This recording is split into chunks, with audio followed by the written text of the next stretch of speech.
Hey peeps, how are you? Good? I hope so. Me too. So tonight I'm reviewing Lady Gaga's Eau De Gaga 001. Hopefully, obviously that means there's going to be more to come. Yeah, I really like this. So second fragrance, obviously.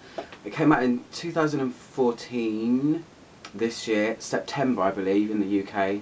Correct me if I'm wrong, I'm pretty sure that's when it was. I know it's very recent anyway. Yeah, I mean, not going to compare to the other one, it's not a comparison review, but I do like this one a whole lot more.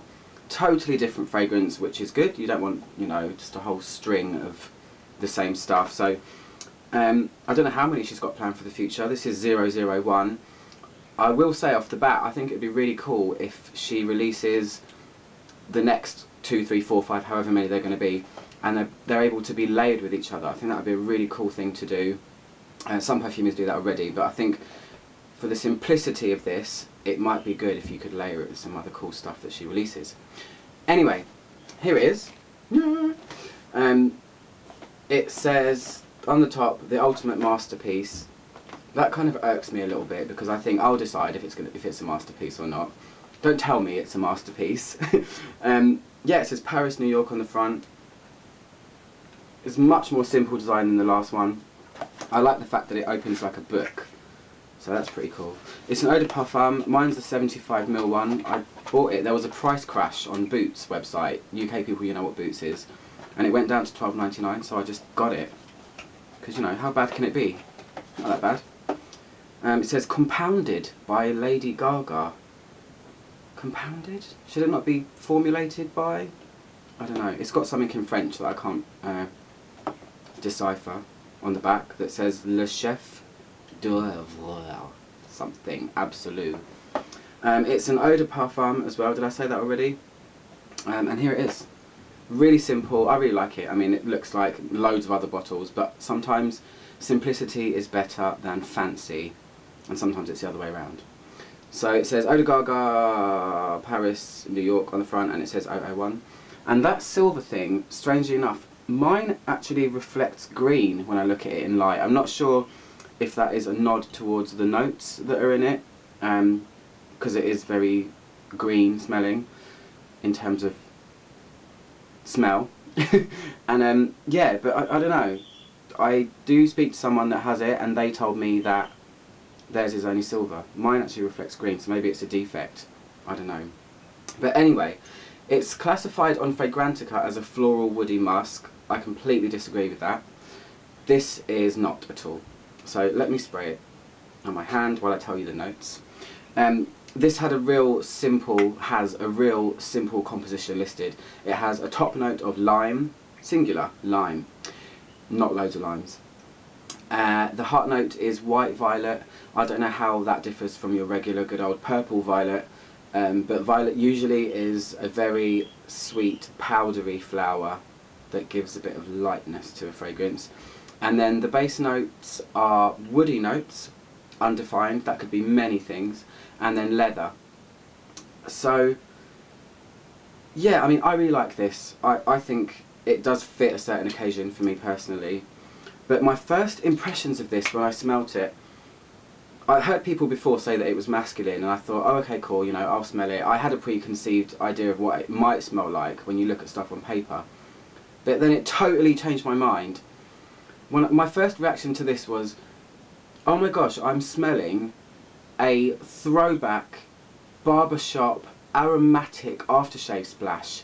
Like something that you would splash on your face after shaving, after going in the olden days, not olden days, but you know, days of yore. Yeah, I just thought this smells really classically masculine. It smells like a fougere. There's a lot of hidden herbs in this. It smells like tea. It's got an opening of tons of lime, obviously, but then it's herbal straight away. Like I said, tea I think is a big player because it's really fresh. Lime is fresh anyway, but this is a herbal fresh. It's a whole different kind. It's not just lime. So it smells like there might even be sage in it, something like that. So this is definitely, I think it should be classed as an aromatic fragrance because it is more herbal than anything. It's more herbal than citrus, it's more herbal than floral, and it's more herbal than kind of dark, leathery, woody. Anyway, so I really like it. It's kind of effervescent. The lime dominates, but it's definitely on the more masculine side than feminine, I would say. But nowadays, who's to say what's what? The lines are bended all over the place, so who am I to say anything? That's just my impression of it. I do feel like it's a throwback to barbershop days of yore. It smells almost like a fougere, a classic gentleman's fougere. And it's pretty cool. It's refreshing. It's something that I think I could wear in summer. It's not a massively projecting fragrance straight away because, as I said, it's herbal and light, so there's no depth to it. I thought there would be more, actually, considering it's got a leathery, woody base, but alas, I am wrong. So what I really like about this, there is a little piece of magic in it for me personally. If I have this on my hand only, or my wrists, and I'm just kind of going about my business, every now and then I do get this really unusual waft of something that smells like moisturiser. There's this weird creaminess that comes out of nowhere, and it's just lovely. I really like that about it. It's not expected. I didn't think it was going to be like that at all. So, but it's only every now and then. It's not all the time. I can waft my hand in front of me, hoping to get this magical creaminess, and it doesn't always happen. It's only every now and then that I go, oh, it smells like a cream, like I've put moisturiser on myself somewhere. So that's a plus for me.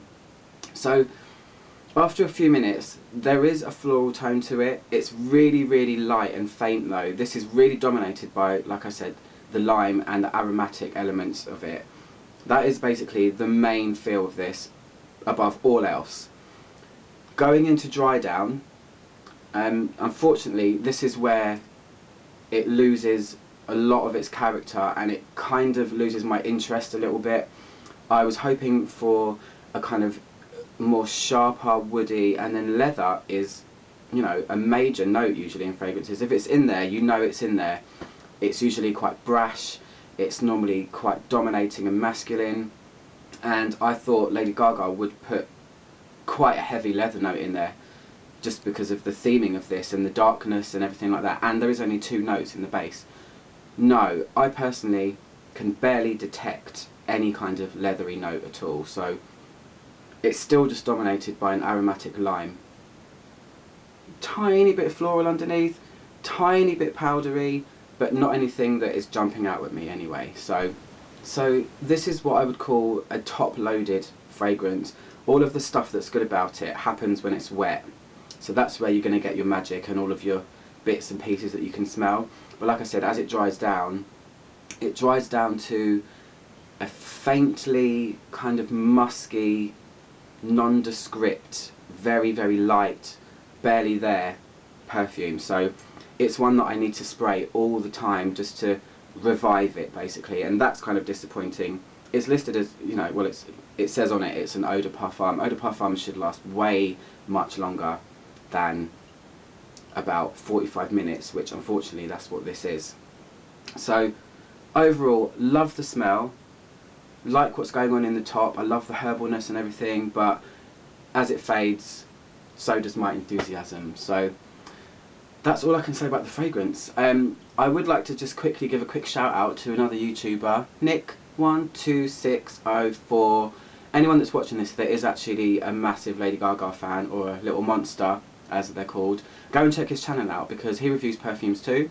He also does a lot of Lady Gaga stuff, updates, pictures, things. He goes to lots of stuff, so he could give you a little bit of cool information if you don't already know stuff. So hi Nick, by the way.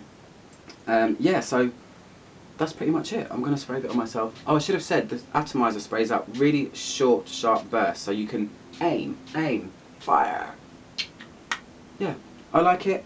Much more than Fame, but this isn't a comparison review anyway, so if you like herbalness, if you're a little bit daring and lady that does like to wear something a bit masculine, because this definitely isn't masculine side, even though it's supposed to be a unisex fragrance, yeah, go for it. That's it. Click down here to subscribe, and I will speak to you guys probably tomorrow. I'll be doing another review tomorrow of something. Top of my head, I can't remember what it is, but happy sniffing, and I'll speak to you guys soon. Goodbye.